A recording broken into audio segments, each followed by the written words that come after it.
اعوذ باللہ من الشیطان الرجیم بسم اللہ الرحمن الرحیم السلام علیکم ورحمۃ اللہ وبرکاتہ۔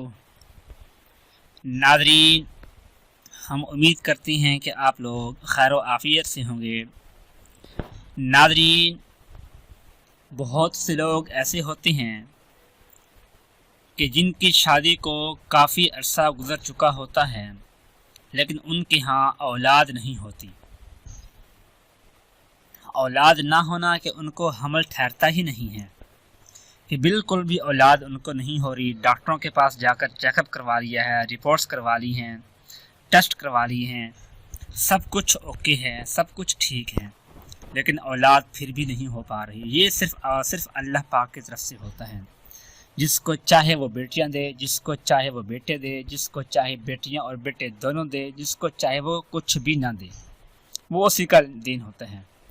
تو اسی سلسلے میں کہ وہ لوگ کہ جن کے ہاں اولاد بالکل بھی نہیں ہو رہی، شادی کو 10 سال 20 سال 25 سال 30 سال گزر گئی ہیں تو اولاد نہیں ہو رہی، وہ ایک مرتبہ یہ عمل کر لیں، انشاءاللہ اس عمل کی برکت سے ان کے ہاں اولاد نرینہ پیدا ہو جائے گی۔ وہ چاہے بیٹی ہو یا بیٹا، یعنی بیٹی یا بیٹا، یہ دونوں اللہ پاک وہ آپ کے گھر میں دے دیں گے۔ آپ کی خوشی، آپ جو خوشی ہے وہ دوبارہ ہو جائے گی، آپ کی جھولی کو بھر دیں گے۔ وہ عمل یہ ہے قرآن پاک کا پارہ نمبر ہے 29، تبارک الذی، اس میں ہے سورۃ الملک، اس پارے کی پہلی سورت یہ پڑھنی ہے۔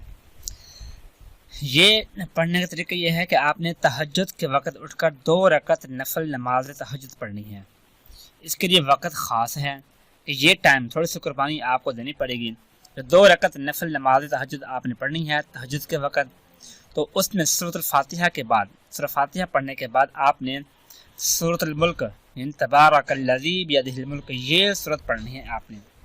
یہ سورت اس کے 2 رکوع ہیں، یہ دوسرا پیج ہے اور یہ تیسرا پیج کی 5-6 لائنیں بنتی ہیں، تو یہ 2.5 پیج ہے۔ تو 2 رکعتوں میں آپ نے یہ سورت ایک مرتبہ پڑھنی ہے۔ اس کا بہترین طریقہ یہ ہے کہ اس سورت کو آپ یاد کر لیں، تو پہلی رکعت میں آپ نے پہلا رکوع پڑھ لینا ہے یہاں تک، اور دوسری رکعت میں آپ نے پھر دوسرا رکوع پورا پڑھ لینا ہے۔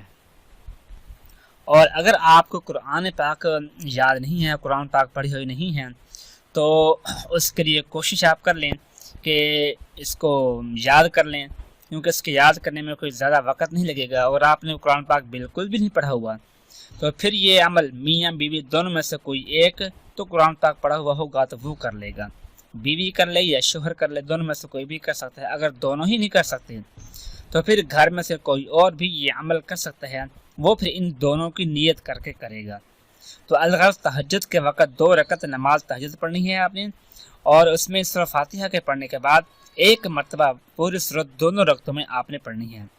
ایک رکوع پڑھ لیں یا آدھی سے زیادہ سورت پہلی رکعت میں پڑھ لیں، جو بچے گی وہ دوسری رکعت میں آپ نے پڑھ لینی ہے۔ اس کے بعد سلام پھیرنے کے بعد آپ نے دعا کرنی ہے اللہ تبارک و تعالیٰ سے کہ یا اللہ میری گود کو بھر دے، یا کوئی اور کر رہا ہے تو وہ اس کی نیت کرے گا جس کے لیے وہ عمل کر رہا ہے کہ یا اللہ فلاں کی اور گود کو بھر دے، اس کے گھر میں خوشیاں پیدا کر دے۔ تو بس دعا کر کے پھر آپ نے یہ معاملہ اللہ پر چھوڑ دینا ہے۔ تو ایک مرتبہ آپ نے سورت پڑھنی ہے، اور یہ عمل آپ نے کرنا ہے 41 دن، یعنی 1 ماہ 11 دن کرنا ہے آپ نے، 41 ڈیز۔ تو اس میں ناغہ بالکل بھی نہیں کرنا۔ اگر خاص دن آتے ہیں، منسز کے ایام آتے ہیں، تو ان دنوں آپ نے ناغہ کر لینا ہے۔ پھر جیسے ہی وہ دن ختم ہوں گے تو پھر فوری کنٹینیو کر لینا ہے اس کو وہیں سے جہاں اس کو چھوڑا تھا۔ اور اگر مرد یہ عمل کر رہا ہے تو اس کے لیے کوئی مسئلہ نہیں ہے، تو وہ پھر لگاتار ریگولر 41 دن یہ عمل کرے گا، وہ ناغہ نہیں کرے گا۔ اگر ناغہ کسی عذر مجبوری، کوئی شرعی مجبوری کی وجہ سے ہو گیا ہے پھر تو ٹھیک ہے، اگر ایسے ناغہ ہو گیا تو پھر آپ کو پھر نئے سرے سے عمل کرنا ہوگا، وہاں سے سٹارٹ نہیں کرنا پڑے گا۔ دعا ہے کہ اللہ پاک وہ تمام بے اولاد جو ہیں ان کو اولاد نرینہ عطا فرمائے اور نیک صالح اولاد نصیب فرمائے، آمین ثم آمین۔ اپنا خیال رکھیے گا، اللہ حافظ۔